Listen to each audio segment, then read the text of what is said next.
Welcome, everyone. My name is Jon Brenneman, and I'm the president here at MOAA Vacations. I want to thank everybody for joining us for today's webinar. We are joined by both Betsy and Tim from Silversea Cruises. I'm going to talk a little bit about MOAA Vacations, and I'm going to turn it over to Betsy and Tim, and they're going to talk to us about Silverseas, and then we're going to finish up with a Q&A. I will be answering questions in the Q&A during Tim's and Betsy's presentation. If they're simple questions, I will just go ahead and answer them. If there's something I think everybody might be interested in, we'll actually answer those live in the Q&A. We are taping this presentation, so we will actually email everybody a copy of this presentation. I always like to give people a little hint. If one of us says something that you're interested in revisiting, feel free just to make a note at what time it is when that comes across. And since we started right on the hour when you get the video, which will be about an hour long, rather than watching the entire video again, you can just fast forward. So for example, if 23 minutes in, Tim says something and you're like, oh my goodness, that's something I want to share. Just make a quick note, and then when you get the video, you can just fast forward to that point. Of course, why wouldn't you want to watch the entire video over again? One thing we always mention is you're invited to bring friends and guests along. So when you do receive the video, which will probably be tonight or tomorrow morning, we actually have to download it and then upload it to our YouTube channel. But feel free to invite friends and family along if you think they might want to join us on that. So real briefly, MOAA Vacations, there are a few people that registered for this webinar who have not ever been on one of them before. We do a couple a month. So we actually have our whole YouTube channel. It's got the whole history of all of them done. But we are MOAA's affinity partner for travel. So we are a full service travel agency.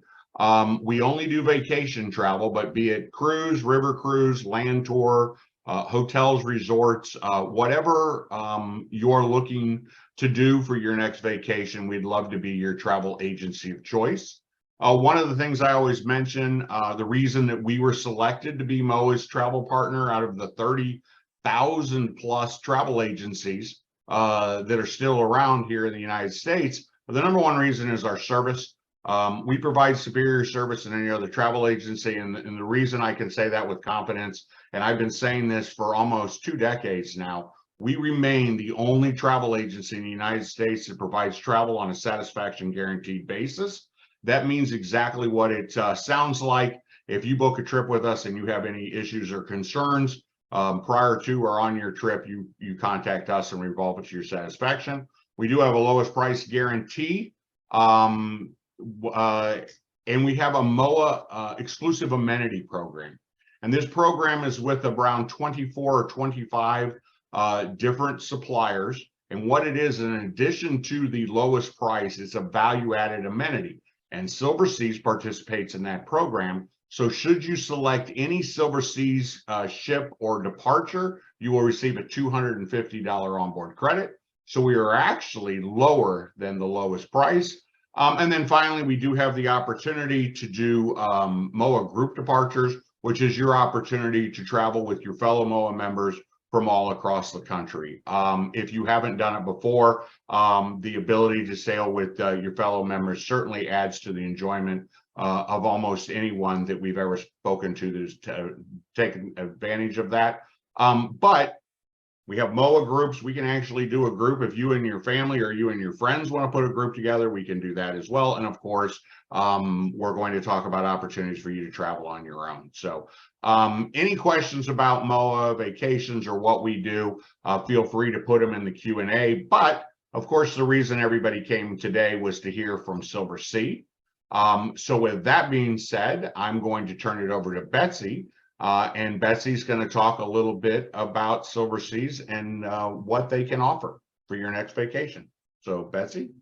Thank you, Jon. I appreciate that. And thank you for joining us today. First off, I come from a military family as well, and I want to thank all of you for your service. There is not a day that goes by that it is not unnoticed or unappreciated by myself and my husband. So thank you for that. And if Tim can roll to the next slide, I'm going to have to depend on Tim for a little bit today. I am Betsy Burke with Silversea Cruises, and I've been with this fabulous company for over 20 years. And we have had a lot of taglines in the past, but I certainly love the one that we have now. We are a luxury cruise line, and it's all about letting us take you closer to the authentic beauty of the world. With that, we have to have vessels to take you there. So we actually have the largest fleet in the luxury market. We have been purchased by the Royal Caribbean Group. So with that, they have deep pockets and we have very long arms, and they have left us as their luxury brand. Really have just fed us the money, which has worked out well for us. So unfortunately, you won't see any rock climbing walls on board our vessels, but you will be wined and dined with lovely service, beautiful food presentations, and the best of the best when it comes to taking you to the destination. So it's been an exciting year exciting time. When I started with the company, we had 4 ships, and we're currently approaching 12. We have the beautiful Silver Nova that I'm going to tease you with a short video in just a second. But before I go there, the one thing I want you to notice on this slide, which is so important, is that we are almost a 1-to-1 crew to guest ratio. So every one of you that gets on a Silversea ship, we actually have almost one person to take care of. Now, hopefully that's not the security officer or the doctor, but hopefully it's one of our wonderful butlers, because we do have butler service in every category on Silversea Cruises. And now to show you what we've been doing in the past couple of years, we do have the largest growing luxury fleet. And since that little brief stay-at-home time, I won't give it any street cred and mention it, but we have brought 4 vessels, soon to be 4 vessels, into the fleet, including the beautiful Silver Moon, which is one of our classic vessels, because as you could see on the previous slide, we have both classic and expedition ships. So our classic are the ocean-going larger vessels that, just beautiful and go to such destinations as the Mediterranean and so forth. So we have the Silver Moon in the classic fleet, the Silver Origin, which Tim will talk about later, which is our ship that does year-round to Galapagos. Another classic ship, the Silver Dawn, that just came in about a year ago. And then this August, the middle of August, we have the beautiful Silver Nova.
Well, I guess it just doesn't want to go through the whole ship tour, but we are almost at the end, so we will move on. But we are so excited about this vessel. She's actually going to be sort of a hybrid, or one of the first hybrids, the first hybrid in the cruise industry. She'll have less emissions and so forth. And I know a fact that everyone on here is more engineer minded than myself. So I'm going to let you Google Silver Nova, and you can read about all of her fabulous sustainability things that we actually are doing on this vessel. So it's quite exciting. We're excited about it. It's something new for the industry.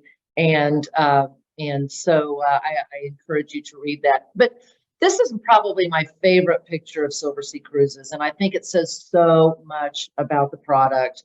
You know, we not only take you to iconic destinations, but we do it in iconic fashion. And for those of you that know where this is the Tower Bridge in London.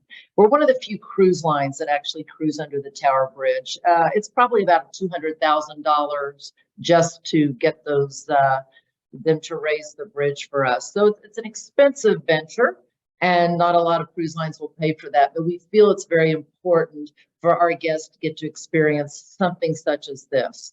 And I have to say, I did this on my honeymoon, and I have to laugh because, you know, you do stop traffic, and but it seems like half of London is out, and they're waving their hand because it's so cool, and all of us are outside and we're waving back and waving back. Well, after about an hour and a half, when you've shut down traffic, they're still waving their hands, but sometimes they're punching, sometimes they're not saying nice things, and sometimes all their fingers up on their aren't up on their hands either. So it is quite a thing, and but it's something that you will remember forever. And I think that, you know, as you cruise on Silversea, we have more and more of those moments. We do the Grand Prix in Monte Carlo. We are right at the English Embankment. Well, we were at the English Embankment, St. Petersburg, for 3 days.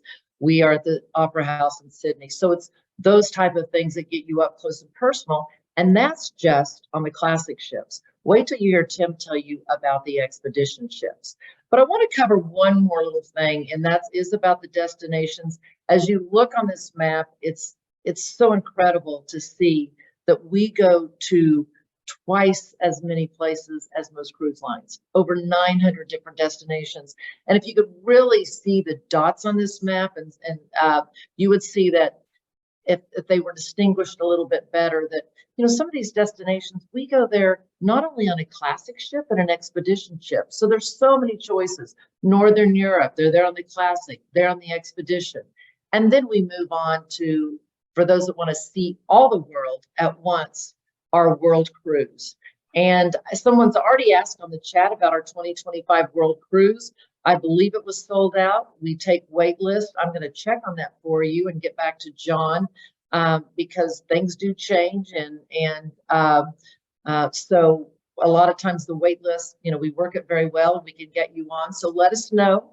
But if you're wondering about the 2026 world cruise, we're very, very excited about that. It just listed yesterday for the pre-sale. I can't tell you how many people that were on the 23 world cruise actually signed up for it already. So, you know, with that being said, they're having a good time. And here's just a little bit about it. Some of us have always felt it, that burning desire to go out there and see things for ourselves, to find out how the world was discovered. We are the curious and the sea. And if you go to the next slide, I believe it has, yes. So this is going to start in Fort Lauderdale. It's 140 days long, and it's going to make its way from Lisbon, doing some exciting things. If you've never been through the Panama Canal, you'll get to go through the Panama Canal. You'll get to go through the Suez Canal. Who knows? Maybe we'll see some pirates. We don't promise that. You know, that's kind of like the polar bear thing. We don't promise pirates. We don't promise polar bears, but, you know, it has been done. But it's a beautiful itinerary. And you'll get to go to Papeete and New Zealand and Australia, and then on up through Asia, and then of course India, and then Africa, and then you will end up in Lisbon for a flight home. It has so many benefits as far as personal or private excursions just for our World Cruise guests. We give $1,000 on board spending credit. Don't worry about your luggage. We will transport at least 2 bags for you, FedExing them to the ship. And so you don't have to worry about it even more than we'll give you complimentary laundry. But if Tim will go to the next slide, and then I think I'm done here, is, as I mentioned, it is our most diverse itinerary to date. It goes to 6 continents.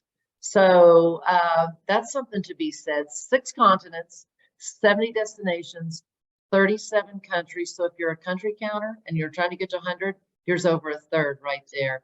And then 20 plus points of interest. And just to leave you with one last thought, I was so blessed this year.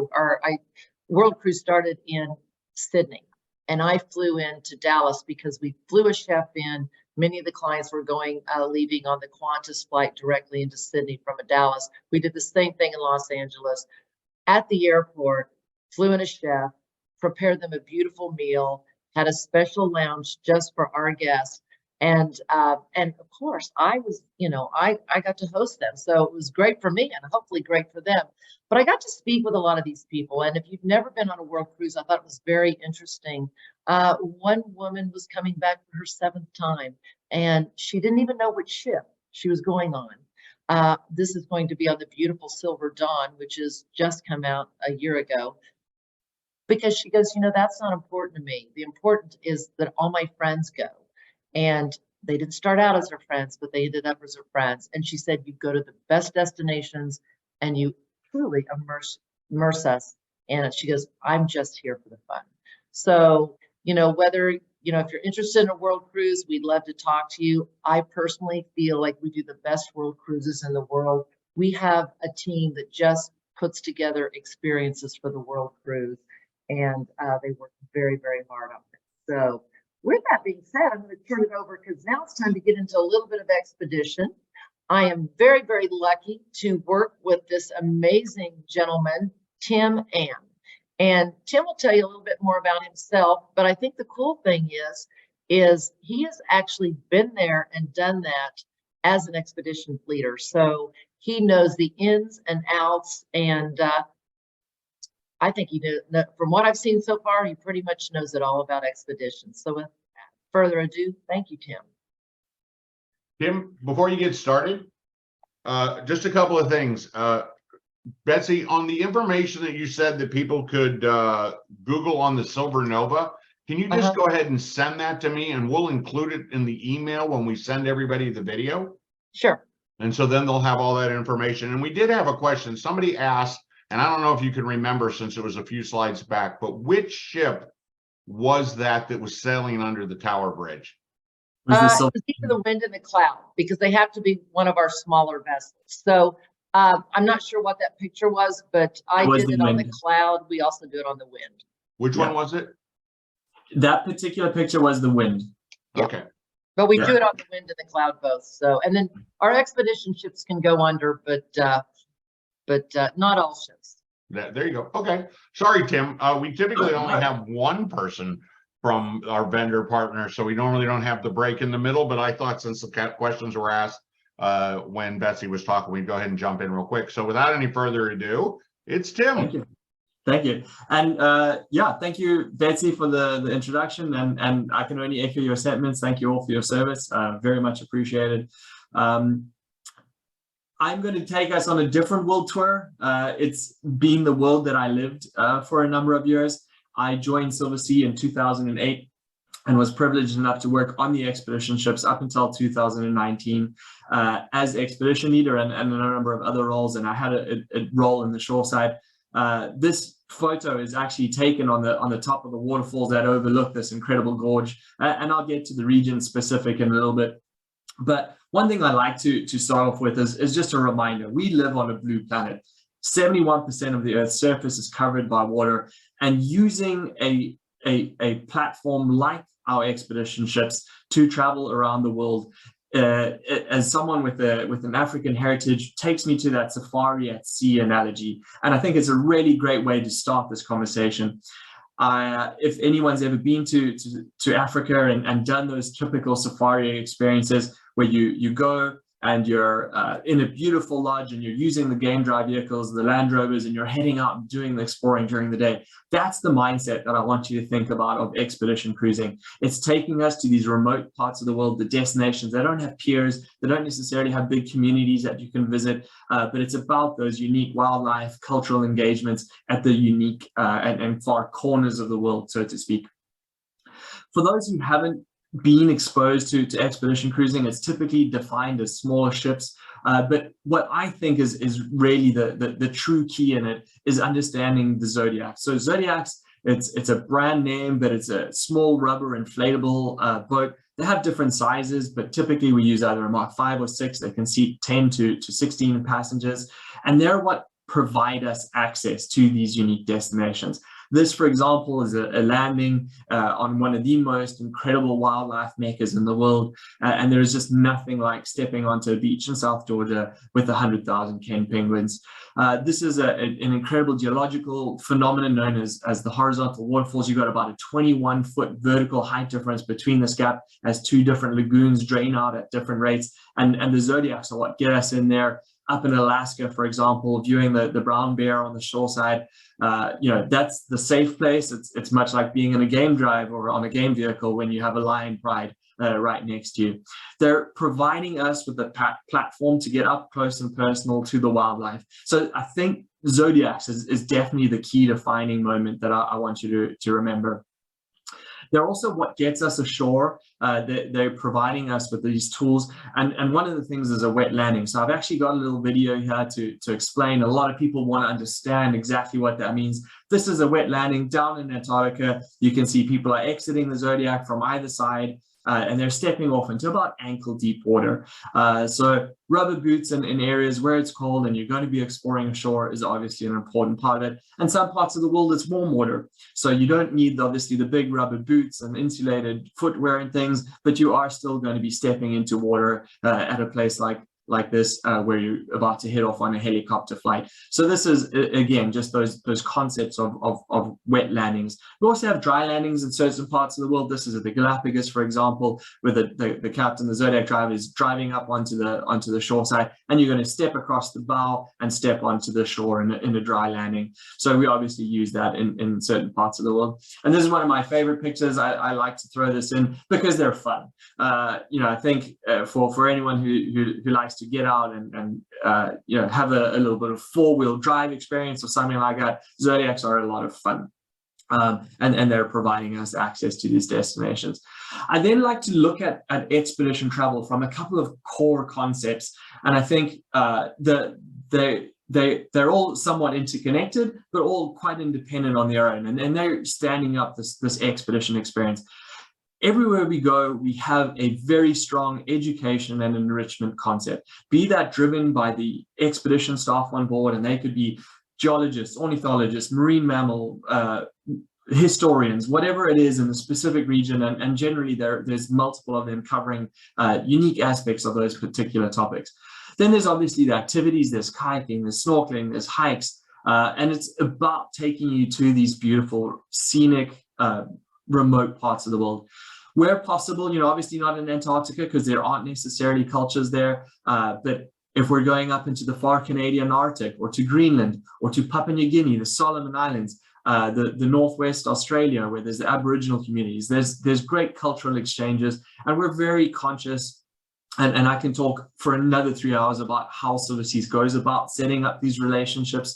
But I want you to understand as a core pillar why it's important. And then there's the wildlife, that safari at sea concept, be it the elephant seals, the penguins, the polar bears, the myriad of wildlife in the oceans, the cetaceans, baleen whales, dolphins. I could name them all. Now, we've got the concept. We understand what expedition traveling is. We know that Zodiacs are key, but there is obviously a need for hardware. And, I'm not going to go into the exact size and specifics and details of all of our expedition ships. This is 3 of our ships. that met in Antarctica this year. But understanding and knowing anything about Silversea, you know that you're going to get certain levels of quality. You're going to have some of the highest guest to staff ratios. You're going to have some of the highest guest to space ratios on the ships that you're going to be on. And the reason why the hardware is important, why the ships are important, is because although we're going down to Antarctica to see Antarctica, we're also spending about 70% of our time on the ship. You're sleeping there, you're eating there, you know, we're going off and we want to maximize the time, but we also want to come back and have a luxurious and comfortable experience. So, you know, the all-suite accommodations, the butler service, the great and incredible dining options, there are definitely some of the factors that are putting us well above the other competitors in the industry. I think just having a little bit more of a quick dive into what that hardware looks like, I'd like to just go through some of what the Silver Cloud and the Wind look like. You know, we've got our Zodiacs on board. They're sitting up on the top deck on the forward enough for quick, rapid deployment to get onto the water and maximize our time down in the destination. You know, as I said, the all suite, you know, verandas, beautifully attired, butler service. You know, the level, I almost don't like talking about it with Silverseas because we're synonymous with it. We're synonymous with that level of service, of great quality. It's a nice to have, it's incredible, it adds a huge amount of value. But I think what we do off the ship and those experiences are really what make us so incredible. You know, obviously being an expedition ship, you want to have somewhere where you can leave your boots and things like that. So it's just some images to understand what the concept and what an expedition ship is. You know, there's expedition ships and there's expedition ships. We're obviously on the top end of that, you know, with the heated pool down in Antarctica, the pool deck, the hot rocks, all of the different dining options. And that's really quite an exceptional.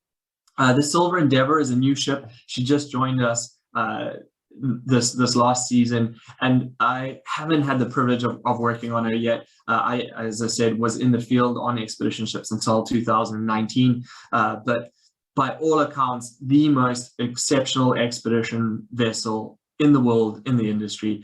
So I'm really looking forward to that, to going on her. But she's got it all, and I think she's got the dynamic positioning, she's got the additional stabilizers, she's got everything that makes going to these remote parts of the world even that much nicer. So, you know, from a hardware perspective, I want you to understand that we really are up there offering the best of the best with the best.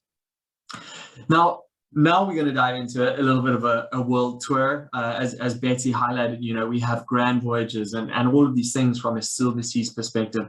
But from an expedition product, I want to take a dive into 4 of our core areas. And it's easier to talk about them as areas because there are a number of sailings to all of these to all of these regions, different departure dates, different times of the year. So we'll talk about them as a generic area. And the Arctic is a nice one to start. And I put this image in, and it's not one that most people would normally assume or relate to seeing with the Arctic, but it's important to remember.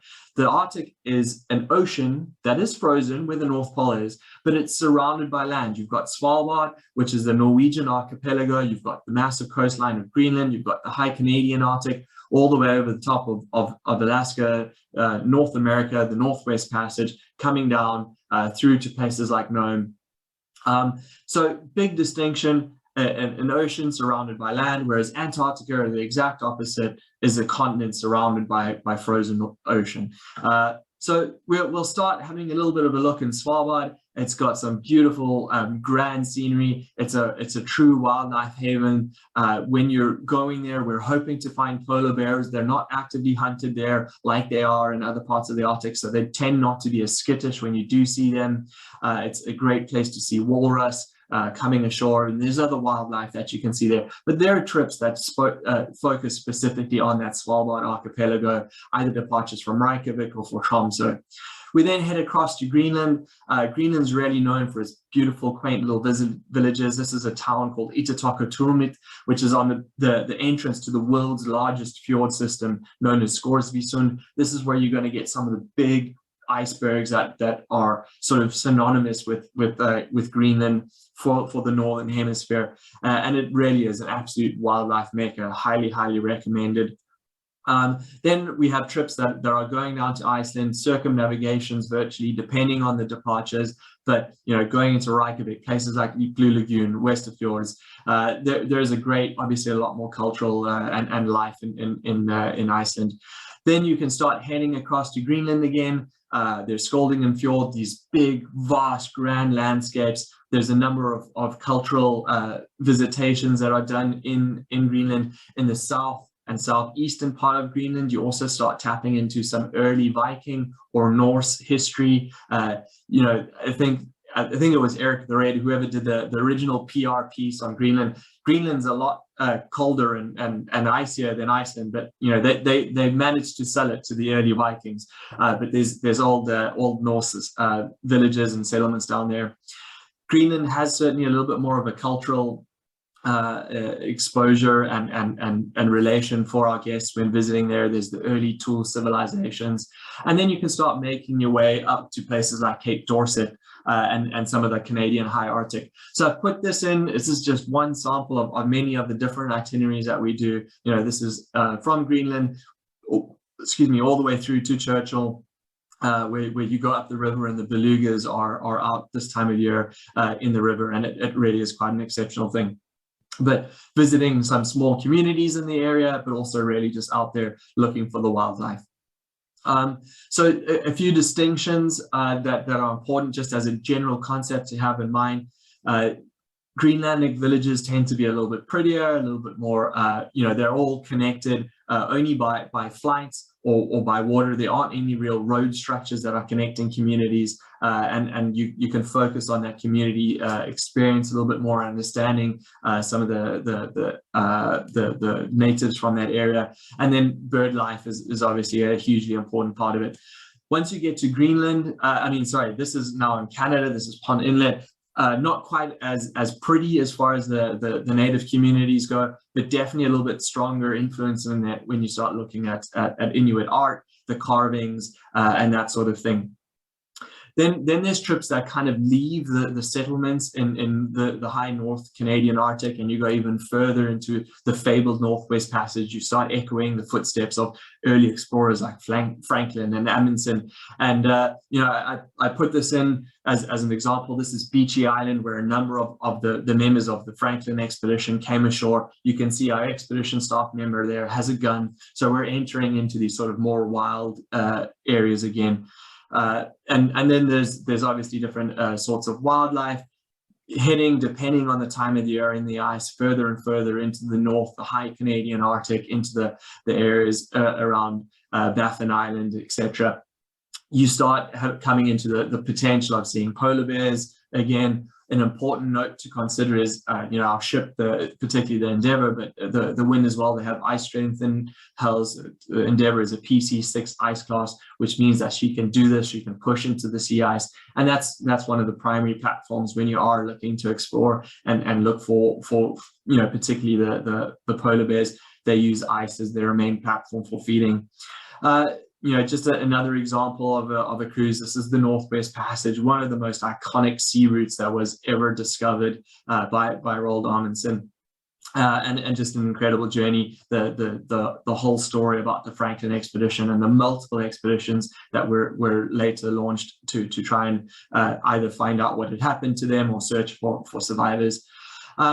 One thing to note, all of those Canadian, Arctic, Greenland, that Arctic segment, they all have the inclusive kayak program. So those wanting to hike and get a little bit more adventurous, those are all definitely part of those things. In general, I put this image in because people ask, what's the difference between Antarctica and the Arctic? The Arctic, big dramatic sceneries, but there is a lot more foliage. Earlier on in the season, you will have some snow, but it's not quite as glaciated. Well, it's not even nearly as glaciated as Antarctica is. It is also worth noting that, unfortunately, sometimes this is the closest that you're going to see a polar bear, and I'm not knocking it. They're hunted via traditional practices and things like that. So it's part of the community's cultural identity, but particularly around the Greenlandic and some of the Canadian communities, polar bears can be seen as a bit of a threat sometimes. So keep that in mind if you are looking for a destination where you really want to see polar bears. Another potential in some of the Canadian or the Arctic voyages, I should say, is the Northern Lights, Aurora Borealis.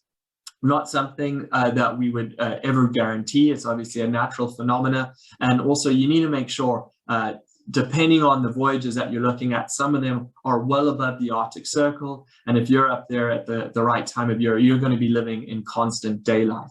But on some of the fringe seasons, as the day starts shortening, Aurora Borealis is definitely something that we're looking to see.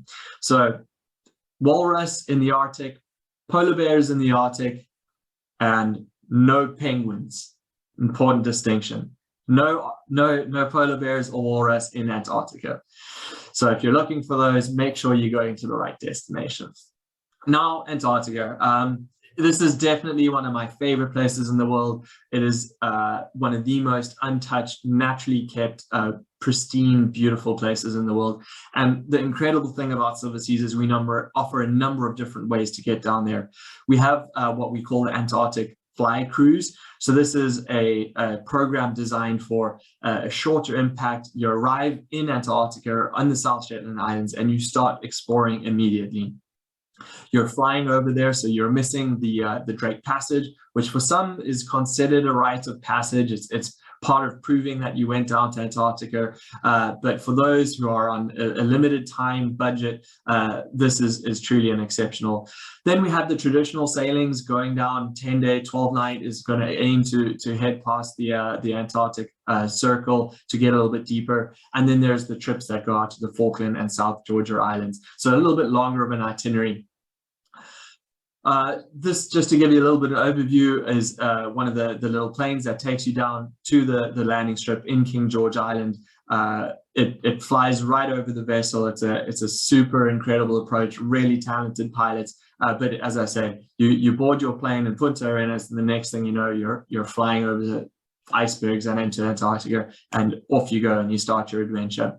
Once you're down in Antarctica, it's much the same in terms of the physical activities and things that you'd have in the Arctic. Obviously, there's no threat of polar bears, so free roaming is a little bit of an easier concept.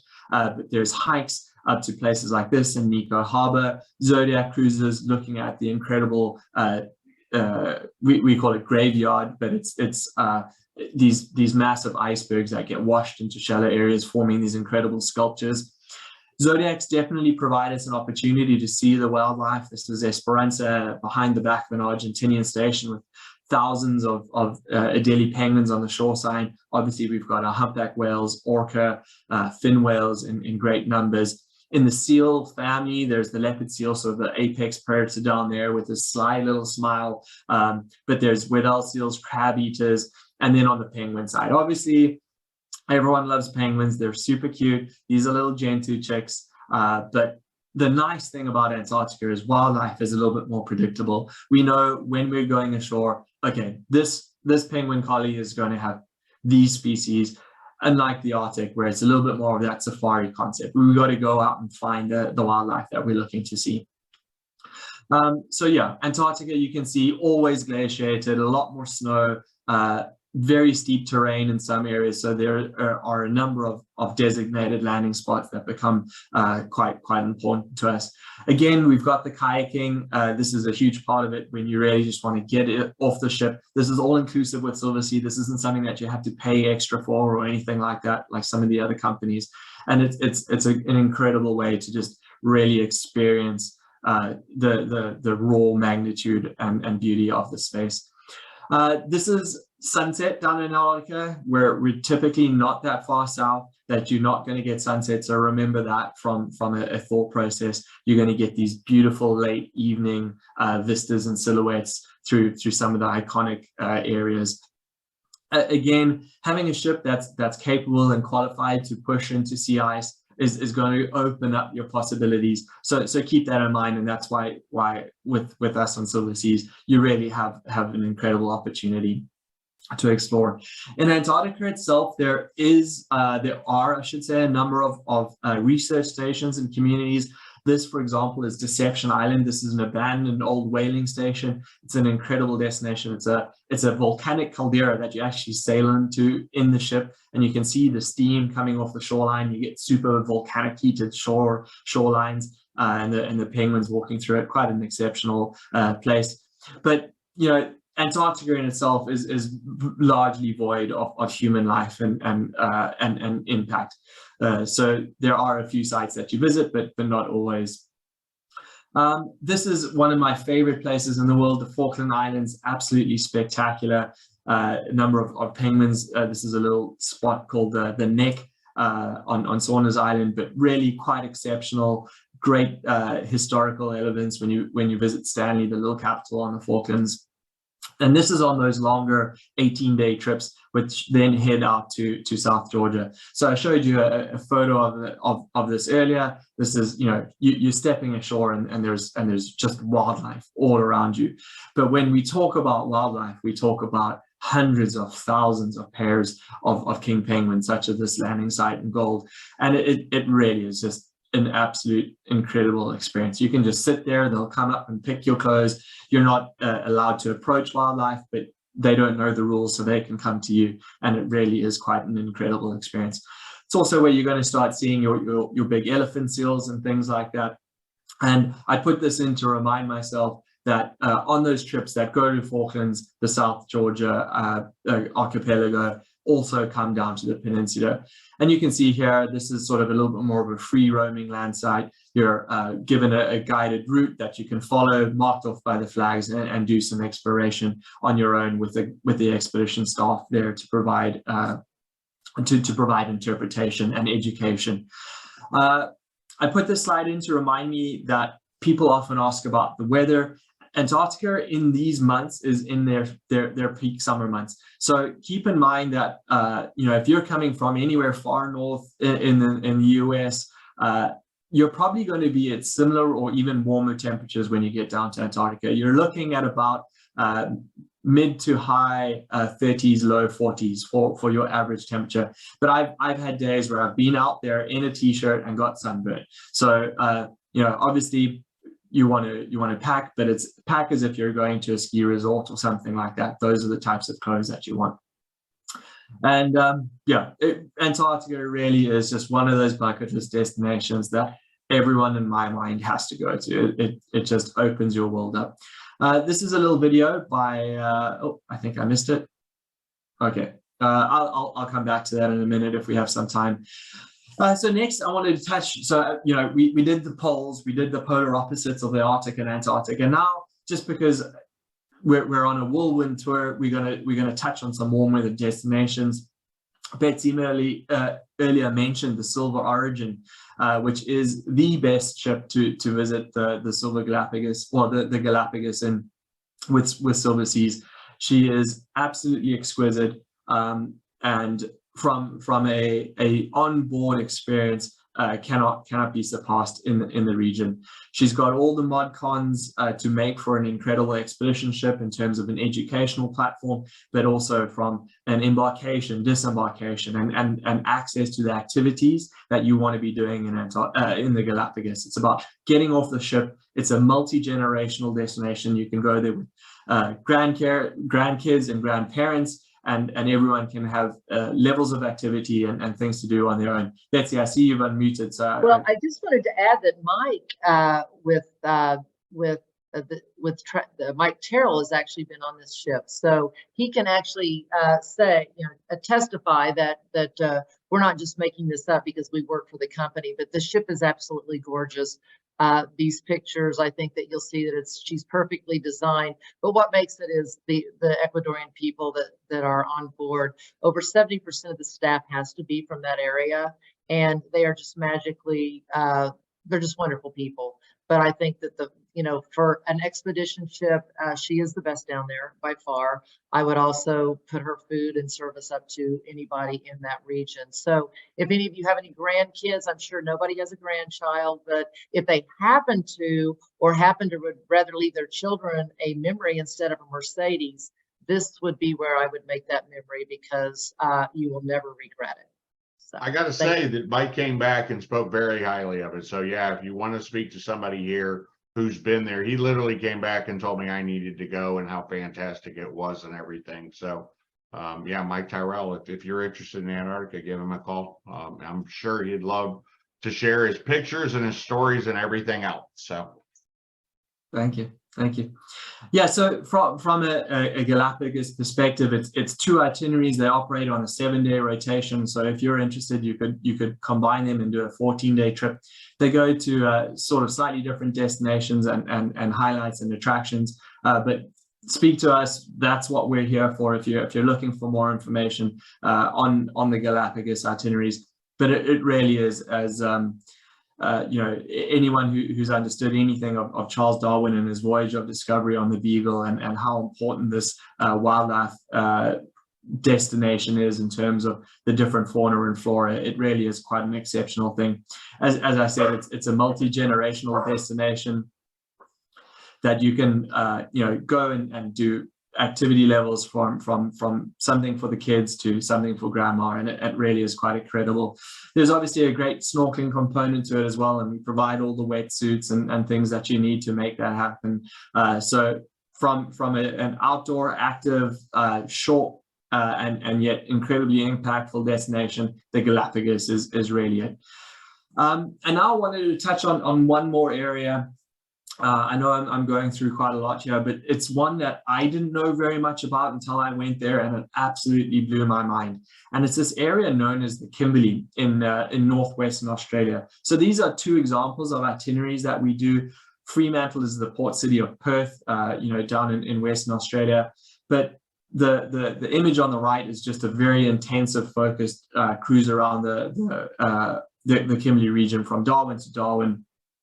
And I wanted to show you some of the highlights there, because it really is. It's a warm water destination that offers that safari type experience for people who like a little bit of adventure and activity, and it encompasses so many unique elements. It's got great, grand, beautiful scenery. This is the King George River with one of its twin falls. You can see the Zodiacs down at the bottom. The Hunter River region is an incredible destination where you go out and it's mangroves and you're exploring in the Zodiacs, looking for saltwater crocodiles, looking for the bird life, looking for some of the other marsupials that you might find. A number of different incredible rock-hard Aboriginal cultural heritage sites that you can go and you get the interpretation from either the locals or incredibly trained expedition staff to really start understanding how these people lived in this incredible environment for so many years. As I mentioned earlier, this is the horizontal waterfalls. You can see it a little bit better here in Talbot Bay. 2 massive pools. The tide swings in that part of the world are quite dramatic. I think it's probably up to about 30 feet. It's about 10-12 meters in tidal swings, and you get this pinching water effect. And it's an important part of operating in those areas, because you get massive variations between mud flats and this next site that I want to show you. This is Montgomery Reef. This is what Sir David Attenborough called the 7th natural wonder of the world. It's an incredible coral reef that only emerges when the tide is at its maximum outward flow, and you get these rivulets forming all the way along the reef that you can go up and explore. Obviously important to note, Australia has these little fellows, the saltwater crocodile. They can get quite big as well. I think the biggest I ever saw was probably about 24 feet in that size. So really quite incredible animals to see, but it means that there's no snorkeling in the Kimberley. So just keep that in mind. And with that, I would like to transition quickly to some questions. If anyone has any specific about destinations or anything I've covered about the ships. I know I've gone through a lot of information, but if there's anything that I can assist with, I would love to try and answer those questions. Okay, I think Betsy and I have answered all the questions so far, but I'm sure a lot of people were listening while you're talking. So while we come into those, just to kind of wrap up real quick, I know a couple of people came in after we started, so we are taping this presentation. So we are going to send you an email that will include a link to this presentation. So if you missed part of it, you want to review it or something like that. I know I mentioned this at the beginning, but we welcome you to invite your friends and family to go with you on any of these destinations we talked about. All of the MOAA benefits that we talk about, like the MOAA exclusive amenity or special MOAA pricing, applies not only to MOAA members, but anyone traveling with you. So that $250 shipboard credit, if you went and you brought along your brother and your sister-in-law, they would get it. If you brought along some friends or neighbors, same thing with them. So it is a MOAA exclusive benefit, but it extends to everyone you're traveling with. So with that being said, it does not look like any additional questions are coming in. Betsy, did you? Oh, and also we're gonna include in the email that information on the Silver Nova that Betsy I've got all that being. My inside team is already sending it to you. Thank you, Tim. I wish I know you've forgotten more than I know about the expedition world. That makes me sad about myself. But again, I want to thank all of you for coming to or for tuning in today. And I also want to add, though, this is Expedition Month at Silversea Cruises. And with that being said, we are offering some discounts. They vary by voyage, but up to 20% on some of our Arctic, Antarctica, Galapagos, and our Kimberly cruises. So you will not know until you call John or Mike and ask them about this.